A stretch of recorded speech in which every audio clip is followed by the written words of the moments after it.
Hi friends, ಎಲ್ಲರಿಗೂ ನಮಸ್ಕಾರ. ಹೊಸ ವಿಡಿಯೋಗೆ ನಿಮಗೆ ಸ್ವಾಗತ. ಫ್ರೆಂಡ್ಸ್, ನಿಮ್ಮೆಲ್ಲರಿಗೂ ಗೊತ್ತಿರೋ ಹಾಗೆ ನಾನು ಕಳೆದ ವಿಡಿಯೋದಲ್ಲೇ ಯುವ ನಿಧಿ ಸ್ಕೀಮ್ ನ ಬಗ್ಗೆ ಎಲ್ಲಾ ಬೇಸಿಕ್ ವಿಷಯಗಳನ್ನ ತಿಳಿಸ್ಕೊಟ್ಟಿದ್ದೆ. ಆದ್ರೆ ಆ ವಿಡಿಯೋಗೆ ತುಂಬಾ ಜನ ಅರ್ಜಿ ಹಾಕೋ ಟೈಮಲ್ಲಿ ತಮಗೆ ಪ್ರಾಬ್ಲಮ್ ಆಗ್ತಿದೆ, ಇನ್ನು ಹಲವಾರು ಉತ್ತರನೇ ಸಿಗದೆ ಇರೋ ಪ್ರಶ್ನೆಗಳನ್ನ ಕೇಳಿದ್ರು. ಸೊ ಹಾಗಾಗಿ ಇವತ್ತಿನ ಈ ವಿಡಿಯೋದಲ್ಲಿ ನಿಮ್ಮ ಎಲ್ಲಾ ಪ್ರಶ್ನೆಗಳಿಗೆ ಅಂದ್ರೆ ನ್ಯಾಡ್ ಪ್ರಾಬ್ಲಮ್ ಅಂತ ತೋರಿಸ್ತಾ ಇದೆ, ಏನ್ ಮಾಡೋದು, ಸರ್ಟಿಫಿಕೇಟ್ ನಂಬರ್ ಹಾಕಿದ್ರೆ ಡೇಟಾ ಫೆಚ್ ಆಗ್ತಿಲ್ಲ, ಏನ್ ಮಾಡೋದು, ಯಾವ ತಿಂಗಳಲ್ಲಿ ಪಾಸ್ ಆಗಿರೋರು ಅಪ್ಲೈ ಮಾಡಬಹುದು, ರಿಸಲ್ಟ್ ಡೇಟ್ ಅನ್ನ ಚೇಂಜ್ ಮಾಡೋದು ಹೇಗೆ, ಹೀಗೆ ಈ ಯುವ ನಿಧಿ ಸ್ಕೀಮ್ ನ ಬಗ್ಗೆ ನಿಮಗೆ ತಲೆ ಕೆಡಿಸುವ ಅಥವಾ ನಿಮಗೆ ಪ್ರಾಬ್ಲಮ್ ಅನ್ನ ಕ್ರಿಯೇಟ್ ಮಾಡ್ತಿರೋ ನಿಮ್ಮ ಎಲ್ಲಾ ಯಕ್ಷ ಪ್ರಶ್ನೆಗಳಿಗೆ ಇವತ್ತಿನ ವಿಡಿಯೋದಲ್ಲಿ ಉತ್ತರ ಕೊಡೋ ಪ್ರಯತ್ನ ಮಾಡ್ತೀನಿ.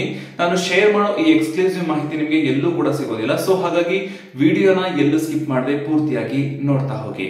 ಈಗ ಡೈರೆಕ್ಟ್ ಆಗಿ ಪ್ರಶ್ನೆಗಳನ್ನ ನೋಡ್ತಾ ಹೋಗೋಣ. ಮೊದಲನೇ ಪ್ರಶ್ನೆ, ನಾನು ಅಪ್ಲೈ ಮಾಡೋ ಟೈಮ್ ಅಲ್ಲಿ ನನ್ನ ಸರ್ಟಿಫಿಕೇಟ್ ನಂಬರ್ ನ ಹಾಕಿದಾಗ NAD data is not found, please visit your college or university ಅಂತ ಮೆಸೇಜ್ ಡಿಸ್ಪ್ಲೇ ಆಗ್ತಾ ಇದೆ, ಏನ್ ಮಾಡೋದು? ನೋಡಿ ಫ್ರೆಂಡ್ಸ್, ನಿಮ್ಮ ಈ ಪ್ರಶ್ನೆಗೆ ಉತ್ತರ ಸಿಗಬೇಕು ಅಂತಿದ್ರೆ ಮೊದಲು ನಿಮಗೆ ಆನ್ಲೈನ್ ಡಿಜಿಟಲ್ ಸ್ಟೋರೇಜ್ ಬಗ್ಗೆ ಸ್ವಲ್ಪ ಆದ್ರೂ ನಾಲೆಡ್ಜ್ ಇರಬೇಕಾಗುತ್ತೆ. ಇದಕ್ಕೆ ಬೆಸ್ಟ್ ಎಕ್ಸಾಂಪಲ್ ಡಿಜಿಲಾಕರ್. ಇದನ್ನ ಯೂಸ್ ಮಾಡಿರೋರಿಗೆ ಇದರ ಬಗ್ಗೆ ಮಾಹಿತಿ ಗೊತ್ತಿರುತ್ತೆ. ಇದರಲ್ಲಿ ನಿಮ್ಮ ಎಲ್ಲಾ ಡಾಕ್ಯುಮೆಂಟ್ಸ್ ಗಳು ಸ್ಟೋರ್ ಆಗಿರುತ್ತೆ. ಅಂದ್ರೆ ನಿಮ್ಮ DL ಇರ್ಬೋದು, ಆಧಾರ್ ಕಾರ್ಡ್ ಇರ್ಬೋದು, ಇವೆಲ್ಲಾನು ಅಥೆಂಟಿಕೇಟೆಡ್ ಫಾರ್ಮೆಟ್ ಅಲ್ಲಿ ಸಿಗುತ್ತೆ. ಈ ಡಿಜಿಲಾಕರ್ ನ ಅಂಡರ್ ಅಲ್ಲಿ ಈ ನ್ಯಾಡ್ ಅಥವಾ ನ್ಯಾಷನಲ್ ಅಕಾಡೆಮಿಕ್ ಡೆಪಾಸಿಟರಿ ಬರುತ್ತೆ. ಇದರ ಕೆಲಸ ಕೂಡ ಡಿಜಿಲಾಕರ್ಗೆ ಸಿಮಿಲರ್ ಆಗಿರುತ್ತೆ. ಅಂದ್ರೆ ಕಾಲೇಜ್ಗಳು ಅಥವಾ ಯೂನಿವರ್ಸಿಟಿಗಳ ಅಕಾಡೆಮಿಕ್ ಡೇಟಾವನ್ನು ಸ್ಟೋರ್ ಮಾಡೋದು ಇದರ ಮುಖ್ಯ ಕೆಲಸ. ನೀವು ಯಾವಾಗ ನಿಮ್ಮ ಎಜುಕೇಶನ್ ಗೆ ಸಂಬಂಧಪಟ್ಟಿರೋ ಮಾಹಿತಿಯನ್ನು ಕೇಳ್ತಿರೋ ಆಗ ಈ ನ್ಯಾಡ್ ಇಮಿಡಿಯೇಟ್ಲಿ ಅದನ್ನ ಫೆಚ್ ಮಾಡಿ ಕೊಡುತ್ತೆ. ಈಗ ಇದು ಯುವ ನಿಧಿ ಸ್ಕೀಮ್ ನಲ್ಲಿ ಯಾವ ರೀತಿಯಾಗಿ ವರ್ಕ್ ಆಗುತ್ತೆ ಅನ್ನೋದನ್ನ ನೋಡೋದಾದ್ರೆ, ಯಾವಾಗ ನೀವು ನಿಮ್ಮ ಸರ್ಟಿಫಿಕೇಟ್ ನಂಬರ್ ಅನ್ನ ಎಂಟ್ರಿ ಮಾಡ್ತಿರೋ ಆಗ ಅದು 2023ರಲ್ಲಿ ಪಾಸ್ ಆಗಿರೋ ಯಾವೆಲ್ಲ ಮಾರ್ಕ್ಸ್ ಕಾರ್ಡ್ ಗಳಿರ್ಬೋದು ಅಥವಾ ಸರ್ಟಿಫಿಕೇಟ್ ಗಳಿರ್ಬೋದು ಅದರ ಜೊತೆ ನಿಮ್ಮ ಸರ್ಟಿಫಿಕೇಟ್ ನಂಬರ್ ಅನ್ನ ಕಂಪೇರ್ ಮಾಡುತ್ತೆ. ಒಂದ್ ವೇಳೆ ನ್ಯಾಡ್ ಅಲ್ಲಿ ಇದ್ರೆ ಡೇಟಾ ಫೆಚ್ ಆಗುತ್ತೆ, ಇಲ್ಲ ಅಂದ್ರೆ ಈ ರೀತಿಯ ಎರರ್ ಮೆಸೇಜ್ ಬರುತ್ತೆ. ಈ ನ್ಯಾಡ್ ಗೆ ಸಂಬಂಧಪಟ್ಟಿರೋ ನಿಮ್ಮ ಎಲ್ಲಾ ಪ್ರಾಬ್ಲಮ್ ಗಳು ಸಾಲ್ವ್ ಆಗಬೇಕು ಅಂದ್ರೆ ನಿಮಗೆ ಎರಡು ಆಪ್ಷನ್ ಗಳಿವೆ. ಒಂದು, ನಿಮ್ಮ ಕಾಲೇಜ್ ಅಥವಾ ಯೂನಿವರ್ಸಿಟಿಗೆ ವಿಸಿಟ್ ಮಾಡಿ ನಿಮ್ಮ ಡೇಟಾ ನ್ಯಾಡ್ ಸರ್ವರ್ ಗೆ ಅಪ್ಡೇಟ್ ಆಗಿದೆ ಅಂತ ಕನ್ಫರ್ಮ್ ಮಾಡ್ಕೊಳ್ಳೋದು, ಇಲ್ಲ ಅಂದ್ರೆ ಸ್ವಲ್ಪ ದಿನ ವೇಟ್ ಮಾಡೋದು. ಅಂದ್ರೆ 3 days to 1 week ವೇಟ್ ಮಾಡಿ ಆಮೇಲೆ ಅಪ್ಲೈ ಮಾಡಿದ್ರೆ ನಿಮ್ಮ ಪ್ರಾಬ್ಲಮ್ ಸಾಲ್ವ್ ಆಗುತ್ತೆ. ಇನ್ನೊಂದು ವಿಷಯ ಏನಂದ್ರೆ, ನೀವು 2023ಕ್ಕಿಂತ ಹಿಂದೆ ಪಾಸ್ ಆಗಿದ್ರೆ ನಿಮ್ಮ ಡೇಟಾ ಯಾವುದೇ ಕಾರಣಕ್ಕೂ ಫೆಚ್ ಆಗೋದಿಲ್ಲ. ನಾನು ಅರ್ಜಿ ಎಲ್ಲಾನು ಫಿಲ್ ಮಾಡಿ ಅದನ್ನ ಸಬ್ಮಿಟ್ ಮಾಡಿದ್ಮೇಲೆ ಯೂನಿವರ್ಸಿಟಿ ನೇಮ್ ಬ್ಲಾಂಕ್ ಬರ್ತಾ ಇದೆ, ಇದಕ್ಕೆ ಸೊಲ್ಯೂಷನ್ ಏನು?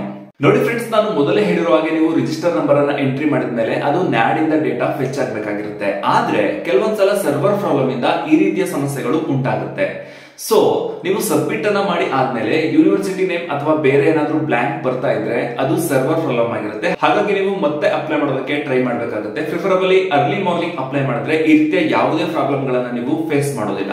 ನಾನು ಮಾರ್ಚ್ 2022ರಲ್ಲಿ ಎಕ್ಸಾಮ್ ಬರೆದು ಮೇ 2022ರಲ್ಲಿ ಪಾಸ್ ಆಗಿದ್ದೀನಿ. ನಾನು ಈ ಸ್ಕೀಮ್ಗೆ ಅಪ್ಲೈ ಮಾಡಬಹುದಾ? ನನಗೆ ಚೆನ್ನಾಗಿ ಗೊತ್ತು, ಇದರ ಬಗ್ಗೆ ತುಂಬಾ ಜನರಿಗೆ ಕನ್ಫ್ಯೂಷನ್ ಇದೆ. 2022-23ನೇ ಬ್ಯಾಚ್ ಅಂತ ಹೇಳ್ತಾರೆ, ಆದ್ರೆ 2022ರಲ್ಲಿ ಪಾಸ್ ಆಗಿದ್ರೆ ಯಾಕೆ ಅರ್ಜಿಯನ್ನ ತಗೊಳ್ಳಲ್ಲ ಅಂತ ನಿಮ್ಮಲ್ಲೇ ತುಂಬಾ ಜನ ಕಂಪ್ಲೇಂಟ್ ಅನ್ನ ಮಾಡ್ತಾ ಇದ್ದೀರಾ.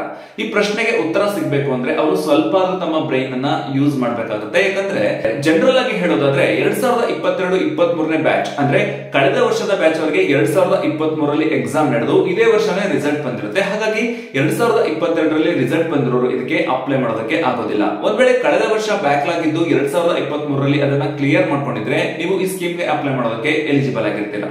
ನಾನು ಜೂನ್ 2023ರಲ್ಲಿ ಒಂದು IT ಕಾಲೇಜಲ್ಲಿ ಫ್ಯಾಷನ್ ಡಿಸೈನ್ ಕೋರ್ಸ್ ಅನ್ನ ಕಂಪ್ಲೀಟ್ ಮಾಡಿದ್ದೀನಿ. ನಾನು ಈ ಸ್ಕೀಮ್ ಗೆ ಅಪ್ಲೈ ಮಾಡಬಹುದಾ? ನೋಡಿ ಫ್ರೆಂಡ್ಸ್, ಗವರ್ನಮೆಂಟ್ ಅವರು ಕ್ಲಿಯರ್ ಆಗಿ ಹೇಳಿದ್ದಾರೆ, ಯಾರು UG, PG ಮತ್ತೆ ಡಿಪ್ಲೊಮಾದಲ್ಲಿ 2023ರಲ್ಲಿ ಪಾಸ್ ಆಗಿರ್ತಾರೋ ಅವರು ಮಾತ್ರ ಈ ಸ್ಕೀಮ್ ಗೆ ಅಪ್ಲೈ ಮಾಡೋದಕ್ಕೆ ಅವಕಾಶ ಇರುತ್ತೆ. ಹಾಗಾಗಿ ನೀವು ಮಾಡಿರೋ ಫ್ಯಾಷನ್ ಡಿಸೈನ್ ಒಂದು ಡಿಗ್ರಿ ಅಂತಾನೋ ಅಥವಾ ಡಿಪ್ಲೊಮಾ ಅಂತಾನೋ ನಿಮಗೆ ಒಂದು ಸರ್ಟಿಫಿಕೇಟ್ ಅನ್ನ ಕೊಟ್ಟಿದ್ರೆ ನೀವು ಕೂಡ ಎಲಿಜಿಬಲ್ ಆಗಿರ್ತೀರಾ, ಇಲ್ಲ ಅಂದ್ರೆ ಎಲಿಜಿಬಲ್ ಆಗಲ್ಲ. ನನ್ನ ಪ್ರಕಾರ ನೀವು ಮಾಡಿರೋ ಕೋರ್ಸ್ 99% ಎಲಿಜಿಬಲ್ ಆಗೋದಿಲ್ಲ. B.Ed ಮತ್ತೆ MSc ಮಾಡಿದವರು ಕೂಡ ಎಲಿಜಿಬಲ್ ಆಗ್ತಾರಾ? ಖಂಡಿತವಾಗಿ ನೀವು ಕೂಡ ಎಲಿಜಿಬಲ್ ಆಗಿರ್ತೀರಾ. ಅದೇಗಂದ್ರೆ ಗವರ್ನಮೆಂಟ್ ಅವರು UG, PG ಮತ್ತೆ ಡಿಪ್ಲೊಮಾ ಮಾಡಿರೋರು ಅಪ್ಲೈ ಮಾಡಬಹುದು ಅಂತ ಹೇಳಿದ್ದಾರೆ. ಇಲ್ಲಿ UG ಅಂದ್ರೆ ಅಂಡರ್ ಗ್ರಾಜುಯೇಟ್, ಇದನ್ನ ಬ್ಯಾಚುಲರ್ ಡಿಗ್ರಿ ಅಂತ ಕೂಡ ಕರೀತಾರೆ. B.Ed course bachelor degree under ಅಲ್ಲಿ ಬರೋದ್ರಿಂದ B.Ed ಮಾಡಿರೋರು ಕೂಡ ಅಪ್ಲೈ ಮಾಡಬಹುದು. ಇನ್ನು PG ಅಂದ್ರೆ ಪೋಸ್ಟ್ ಗ್ರಾಜುಯೇಟ್, ಇದನ್ನ ಮಾಸ್ಟರ್ಸ್ ಅಥವಾ ಮಾಸ್ಟರ್ ಡಿಗ್ರಿ ಅಂತ ಕೂಡ ಕರೀತಾರೆ. MA, MCom, MSc ಇದರ ಅಂಡರ್ ಅಲ್ಲಿ ಬರೋದ್ರಿಂದ ಇವರು ಕೂಡ ಅಪ್ಲೈ ಮಾಡಬಹುದಾಗಿರುತ್ತೆ. ನಾನು ಪಾಸ್ ಆಗಿರೋದು ಮೇ 2023ರಲ್ಲಿ, ಆದ್ರೆ ಅಪ್ಲಿಕೇಶನ್ ಅಲ್ಲಿ ರಿಸಲ್ಟ್ ಡೇಟ್ ಆಗಸ್ಟ್ 2023 ಅಂತ ತೋರಿಸ್ತಾ ಇದೆ. ನಾನು ಎಲಿಜಿಬಲ್ ಆಗ್ತೀನಾ? ನೋಡಿ ಫ್ರೆಂಡ್ಸ್, 2023 ನೀವು ಪಾಸ್ ಆಗಿದ್ರೆ ನೀವು ಎಲಿಜಿಬಲ್ ಆಗಿರ್ತೀರಾ. ನೀವು ಪಾಸ್ ಆಗಿ 180 ದಿನಗಳು ಆದ್ರೆ ನಿಮ್ಮ ಅಕೌಂಟ್ಗೆ ಅಮೌಂಟ್ ಟ್ರಾನ್ಸ್ಫರ್ ಆಗುತ್ತೆ. ಸೊ ನೀವು ಎಲಿಜಿಬಲ್ ಆಗಿರ್ತೀರಾ ಅನ್ನೋದ್ರಲ್ಲಿ ಯಾವುದೇ ಅನುಮಾನಗಳಿಲ್ಲ. ನಿಮ್ಮ ರಿಸಲ್ಟ್ ಡೇಟ್ ಯಾಕೆ ಚೇಂಜ್ ಆಗಿರುತ್ತೆ ಅಂದ್ರೆ ನಿಮ್ಮ ಕಾಲೇಜ್ ಆಗಿರ್ಬೋದು ಅಥವಾ ನಿಮ್ಮ ಯೂನಿವರ್ಸಿಟಿ ಆಗಿರ್ಬೋದು, ಯಾವ ಡೇಟ್ ಅನ್ನ ನ್ಯಾಡ್ ಗೆ ಪ್ರೊವೈಡ್ ಮಾಡಿರ್ತಾರೋ ಆ ಡೇಟ್ ನಿಮ್ಮ ಅಪ್ಲಿಕೇಶನ್ ಅಲ್ಲಿ ಫೆಚ್ ಆಗುತ್ತೆ. ಮತ್ತೆ ಈ ಡೇಟ್ ಅನ್ನ ಯಾವುದೇ ಕಾರಣಕ್ಕೂ ನೀವು ಚೇಂಜ್ ಮಾಡೋದಕ್ಕೆ ಸಾಧ್ಯ ಇಲ್ಲ. ನನ್ನ ಇಮೇಲ್ ಗೆ OTP ಬರ್ತಾ ಇಲ್ಲ, ನನ್ನ ಫ್ರೆಂಡ್ ಮೊಬೈಲ್ ಇಂದ ಟ್ರೈ ಮಾಡಿದೆ ಆದ್ರೂ ಬರ್ತಿಲ್ಲ, ಏನ್ ಮಾಡೋದು? ನಿಮ್ಮ ಇಮೇಲ್ ಐಡಿಗೆ OTP ಬರ್ತಿಲ್ಲ ಅಂದ್ರೆ ಅದಕ್ಕೆ ಸ್ಪೆಸಿಫಿಕ್ ಆಗಿ ಒಂದೇ ರೀಸನ್ ಇರುತ್ತೆ ಅಂತ ಹೇಳೋಕ್ಕಾಗಲ್ಲ. ಅದಕ್ಕೆ ಸಾಕಷ್ಟು ರೀಸನ್ ಗಳಿರುತ್ತೆ. ಫಾರ್ ಎಕ್ಸಾಂಪಲ್, ನಿಮ್ಮ ಇಮೇಲ್ ಐಡಿಯನ್ನ ಸರಿಯಾಗಿ ಎಂಟ್ರಿ ಮಾಡಿರೋದಿಲ್ಲ, ನೀವು ಕೊಟ್ಟಿರೋ ಇಮೇಲ್ ಐಡಿ ರನ್ನಿಂಗ್ ಅಲ್ಲಿ ಇರೋದಿಲ್ಲ, ಅಂದ್ರೆ ಅದನ್ನ ಯೂಸ್ ಮಾಡಿ ತುಂಬಾ ವರ್ಷಗಳಾಗಿರುತ್ತೆ, ನಿಮ್ಮ ಇಮೇಲ್ ಮೆಮೊರಿ ಫುಲ್ ಆಗಿರುತ್ತೆ. ಇದಕ್ಕೆ ನೀವು ಏನ್ ಮಾಡ್ಬೇಕು ಅಂದ್ರೆ ನಿಮಗೆ ಬೇಡದೇ ಇರೋ ಅನ್ವಾಂಟೆಡ್ ಮೆಸೇಜ್ ಗಳನ್ನ ಡಿಲೀಟ್ ಮಾಡ್ಬೇಕಾಗುತ್ತೆ. ಮತ್ತೊಂದು ಇಂಪಾರ್ಟೆಂಟ್ ಆಗಿರೋ ರೀಸನ್ ಏನಂದ್ರೆ ನಿಮಗೆ ಬಂದಿರೋ OTP ಸ್ಪ್ಯಾಮ್ ಬಾಕ್ಸ್ ಅಲ್ಲಿ ಇರುತ್ತೆ. ಸೊ ಸ್ಪ್ಯಾಮ್ ಬಾಕ್ಸ್ ಅನ್ನ ಒಂದ್ಸಲ ಚೆಕ್ ಮಾಡಿ ನೋಡಿ. ಇಷ್ಟೆಲ್ಲ ಮಾಡಿದ್ರು ಸರಿಯಾಗ್ಲಿಲ್ಲ ಅಂದ್ರೆ ಬೇರೆ ಇಮೇಲ್ ಐಡಿಯನ್ನ ಕೊಡಿ. ಆಗ್ಲೂ OTP ಬರ್ತಿಲ್ಲ ಅಂದ್ರೆ ಖಂಡಿತವಾಗಿ ಅದು ಸರ್ವರ್ ಪ್ರಾಬ್ಲಮ್ ಆಗಿರುತ್ತೆ. ದಯವಿಟ್ಟು ಅರ್ಲಿ ಮಾರ್ನಿಂಗ್ ಸರ್ವರ್ ಫ್ರೀ ಇರುತ್ತೆ, ಆ ಟೈಮ್ ಅಲ್ಲಿ ಅಪ್ಲೈ ಮಾಡೋದಕ್ಕೆ ಟ್ರೈ ಮಾಡಿ. ಮತ್ತೆ ಮೊಬೈಲ್ ಗೆ OTP ಬರ್ತಾ ಇಲ್ಲ ಅಂದ್ರೆ ರೀಚಾರ್ಜ್ ಇದೆಯಾ, ನಂಬರ್ ಸರಿಯಾಗಿ ಕೊಟ್ಟಿದ್ದೀರಾ ಅಂತ 2 ಸಲ ಚೆಕ್ ಮಾಡ್ಕೊಳ್ಳಿ. ಎಲ್ಲಾನು ಸರಿ ಇದ್ರೆ ಅಗೇನ್ ಇದು ಸರ್ವರ್ ಪ್ರಾಬ್ಲಮ್ ಆಗಿರುತ್ತೆ. ಅರ್ಲಿ ಮಾರ್ನಿಂಗ್ ನೀವು ಅಪ್ಲೈ ಮಾಡಿದ್ರೆ ನಿಮ್ಮ ಎಲ್ಲಾ ಪ್ರಾಬ್ಲಮ್ ಸಾಲ್ವ್ ಆಗುತ್ತೆ. ನಾನು ಸಬ್ಮಿಟ್ ಮಾಡಿ ಆದ್ಮೇಲೆ Aadhaar not seeded with bank account ಅಂತ ಬರ್ತಾ ಇದೆ. ಇದರಿಂದ ಏನಾದ್ರೂ ಪ್ರಾಬ್ಲಮ್ ಆಗುತ್ತಾ? Aadhaar not seeded with bank account ಅಂತ ಬರ್ತಾ ಇದ್ರೆ ನಿಮ್ಮ ಆಧಾರ್ ನಂಬರ್ ಬ್ಯಾಂಕ್ ಅಕೌಂಟ್ ಗೆ ಸೀಡ್ ಆಗಿಲ್ಲ ಅಥವಾ ಲಿಂಕ್ ಆಗಿಲ್ಲ ಅಂತ ಅರ್ಥ. ಆದಷ್ಟು ಬೇಗ ನಿಮ್ಮ ಬ್ಯಾಂಕ್ ಅನ್ನ ವಿಸಿಟ್ ಮಾಡಿ ಆಧಾರ್ ನಂಬರ್ ಅನ್ನ ನಿಮ್ಮ ಬ್ಯಾಂಕ್ ಅಕೌಂಟ್ ಗೆ ಸೀಡ್ ಮಾಡಿಸ್ಕೊಳ್ಳಿ. ಬ್ಯಾಂಕ್ ಗೆಲ್ಲ ಹೋಗೋಕೆ ಆಗಲ್ಲ ಅಂತಿದ್ರೆ ನಿಮ್ಮ ಅಕೌಂಟ್ ಅನ್ನ ಆಧಾರ್ ಜೊತೆಗೆ ಮೊಬೈಲ್ ಅಲ್ಲೇ ನೀವು ಕುಂತ್ಕೊಂಡು ಲಿಂಕ್ ಮಾಡ್ಕೋಬಹುದು. ಅಪ್ಲೈ ಮಾಡ್ಬೇಕಾದ್ರೆ ನನ್ನ ಬ್ಯಾಂಕ್ ಅಕೌಂಟ್ ನಂಬರ್ ಅನ್ನ ಯಾವ ಕಡೆನೂ ಕೇಳಲೇ ಇಲ್ಲ, ನಿಜವಾಗ್ಲೂ ಹಣ ಬರುತ್ತಾ? ಇದರ ಬಗ್ಗೆ ಮಾಹಿತಿ ಇಲ್ಲದೆ ಇರೋ ಎಲ್ಲರಿಗೂ ಖಂಡಿತವಾಗಿ ಇದೇ ರೀತಿ ಅನ್ಸಿರುತ್ತೆ. ನಮ್ಮ ಬ್ಯಾಂಕ್ ಅಕೌಂಟ್ ಅನ್ನೇ ಕೇಳದೆ ಹೋದ್ರೆ ಅದೇಗೆ ನಮ್ಗೆ ಅಮೌಂಟ್ ಅನ್ನ ಹಾಕ್ತಾರೆ ಅಂತ. ಫ್ರೆಂಡ್ಸ್, ನಾನು ಜಸ್ಟ್ ಇವಾಗ ತಾನೇ ನಿಮ್ಮ ಆಧಾರ್ ನಂಬರ್ ಅನ್ನ ಬ್ಯಾಂಕ್ ಅಕೌಂಟ್ ಗೆ ಲಿಂಕ್ ಮಾಡಿಸ್ಬೇಕು ಅಂತ ಹೇಳಿದೆ. ಯಾಕೆ ಈ ರೀತಿ ಕಡ್ಡಾಯವಾಗಿ ಲಿಂಕ್ ಮಾಡಿಸ್ಬೇಕು ಅಂದ್ರೆ ಅದು ಇದೇ ಕಾರಣಕ್ಕೆ. ನಿಮ್ಮ ಆಧಾರ್ ಕಾರ್ಡ್ ಲಿಂಕ್ ಆಗಿದ್ರೆ ನಿಮ್ಮ ಬ್ಯಾಂಕ್ ಅಕೌಂಟ್ ಗೆ DBT ಅಂದ್ರೆ ಡೈರೆಕ್ಟ್ ಬೆನಿಫಿಟ್ ಟ್ರಾನ್ಸ್ಫರ್ ಮುಖಾಂತರ ನಿಮ್ಮ ಅಮೌಂಟ್ ಅನ್ನ ಟ್ರಾನ್ಸ್ಫರ್ ಮಾಡ್ತಾರೆ. ಈಗಾಗಲೇ ಗೃಹಲಕ್ಷ್ಮಿ ಮತ್ತು ಅನ್ನಭಾಗ್ಯ ಸ್ಕೀಮ್ ಗಳಲ್ಲಿ ಇದೇ DBT ಮುಖಾಂತರ ಅಮೌಂಟ್ ಅನ್ನ ಟ್ರಾನ್ಸ್ಫರ್ ಮಾಡಲಾಗ್ತಾ ಇದೆ. ನಾನು 2-3 ತಿಂಗಳು ಆದ್ಮೇಲೆ ಜಾಬ್ಗೆ ಸೇರ್ಬೇಕು ಅಂತಿದ್ದೀನಿ, ನಾನು ಇವಾಗ ಈ ಸ್ಕೀಮ್ಗೆ ಅಪ್ಲೈ ಮಾಡಬಹುದಾ?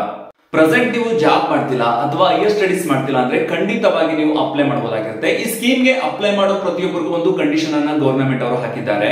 ಅದೇನಂದ್ರೆ ಈ ಸ್ಕೀಮ್ಗೆ ಅಪ್ಲೈ ಮಾಡಿರೋ ಪ್ರತಿಯೊಬ್ಬರು ಕೂಡ ತಿಂಗಳ 25ನೇ ತಾರೀಕಿನಲ್ಲಿ ನಾನು ಯಾವುದೇ ಜಾಬ್ ಅನ್ನ ಮಾಡ್ತಿಲ್ಲ, ನಾನು ಹೈಯರ್ ಸ್ಟಡೀಸ್ ಮಾಡೋದಕ್ಕೆ ಯಾವುದೇ ಕೋರ್ಸ್ಗೆ ಜಾಯಿನ್ ಆಗಿಲ್ಲ ಅಂತ OTP ಮುಖಾಂತರ ಸೆಲ್ಫ್ ಡಿಕ್ಲರೇಷನ್ ಮಾಡ್ತಾ ಇರಬೇಕಾಗುತ್ತೆ. ಒಂದ್ ವೇಳೆ ನಿಮಗೆ ಒಳ್ಳೆಯ ಜಾಬ್ ಸಿಕ್ಕಿದ್ರೆ ಅಥವಾ ನೀವು ಹೈಯರ್ ಸ್ಟಡೀಸ್ ಮಾಡಬೇಕು ಅಂತಿದ್ರೆ ನೀವು ಈ ಸ್ಕೀಮ್ ಅನ್ನ ಕ್ಯಾನ್ಸಲ್ ಮಾಡ್ಕೋಬಹುದಾಗಿರುತ್ತೆ. ಅಷ್ಟಕ್ಕೂ ಸರ್ಕಾರದವರು ದುಡ್ಡು ಕೊಡ್ತಾರೆ ಅಂತ ಯಾವುದೇ ಸ್ಟಡೀಸ್ ಮಾಡದೆ ಯಾವುದೇ ಜಾಬ್ಗೂ ಜಾಯಿನ್ ಆಗದೆ ನಿಮ್ಮ ಕರಿಯರ್ ಅನ್ನ ಹಾಳು ಮಾಡ್ಕೊಳ್ಳೋದು ಒಳ್ಳೇದಲ್ಲ.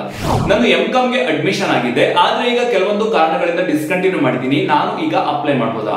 ಖಂಡಿತವಾಗಿ ಅಪ್ಲೈ ಮಾಡಬಹುದು. ಆದ್ರೆ ನೀವು ಒಂದು ಕೆಲಸವನ್ನ ಮಾಡಬೇಕಾಗುತ್ತೆ. ನೀವು ಓದ್ತಾ ಇರೋ ಕಾಲೇಜಲ್ಲಿ ಒಂದು NOC ಸರ್ಟಿಫಿಕೇಟ್ ಅನ್ನ ತಗೋಬೇಕಾಗುತ್ತೆ. ಇನ್ ಕೇಸ್ ನೀವು ಹೈಯರ್ ಸ್ಟಡೀಸ್ ಗೆ ಅಡ್ಮಿಷನ್ ಆಗಿರೋದು ಗವರ್ನಮೆಂಟ್ ಗೆ ಗೊತ್ತಾಗಿದೆ ಆದ್ರೆ ನಿಮ್ಮ ಮೇಲೆ ಆಕ್ಷನ್ ತಗೋತಾರೆ. ಅದರಿಂದ ಬಚಾವ್ ಆಗ್ಬೇಕು ಅಂತಿದ್ರೆ ಈ ಕೆಲಸ ನೀವು ಮಾಡಲೇಬೇಕಾಗುತ್ತೆ. ನೀವು ಓದಿರೋ ಕಾಲೇಜ್ಗೆ ಹೋಗಿ ಒಂದು NOC ಸರ್ಟಿಫಿಕೇಟ್ ಅನ್ನ ದಯವಿಟ್ಟು ತಗೊಳ್ಳಿ.